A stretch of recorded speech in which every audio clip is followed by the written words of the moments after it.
यहाँ पे भारतीय जनता पार्टी की 2/3 बहुमत के साथ भारतीय जनता पार्टी की सरकार बनने जा रही है और मोदी जी के नेतृत्व में यहाँ पे सरकार बनेगी। कितने सीट आप लोग प्रश्न कर रहे हैं? 2/3 मेजोरिटी मिलेगा, चिंता मत करिए। लेकिन ममता जी फिर फॉर्म 6 को लेकर कंप्लेन की है। देखिए उनका कंप्लेन तो हमने सोशल मीडिया में जो देखा, ममता बनर्जी जो कंप्लेन कर रही है, बोले कि बिहार से लोगों का नाम घुसाया गया है, जबकि सारे बंगालियों के नाम, जितने भी फॉर्म के फोटो आए हैं बाहर सोशल मीडिया में, सारे बंगाली है, बंगालियों का नाम है।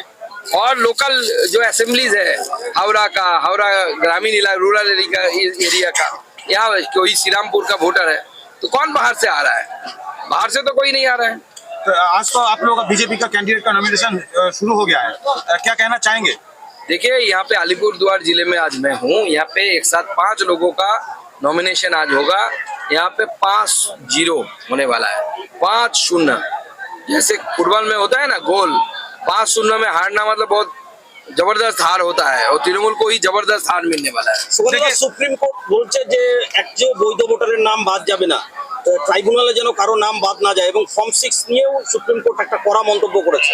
কি বলবেন সুপ্রিম কোর্ট? দেখুন, আমাদের বক্তব্য তাই, সুপ্রিম কোর্ট যা বলেছে আমাদের বক্তব্য তাই, একজন ভারতীয় নাগরিকের নাম যেন বাদ না যায়, সমস্ত ভারতীয় নাগরিকের নাম যেন ভোটার লিস্টে থাকে। ফর্ম 6 নিয়ে বলেছে কিভাবে ফর্ম 6 এ এখনো নাম উঠছে, এটা নিয়ে আশঙ্কা প্রকাশ করেছে সুপ্রিম কোর্ট। দেখুন, সেটা তো নির্বাচন কমিশন জবাব দেবে। ফর্ম 6 আদৌ আগে এখন জমা পড়েছে না আগেকার, নাকি কেউ করেছে, সেটা নির্বাচন কমিশন জবাব দেবে।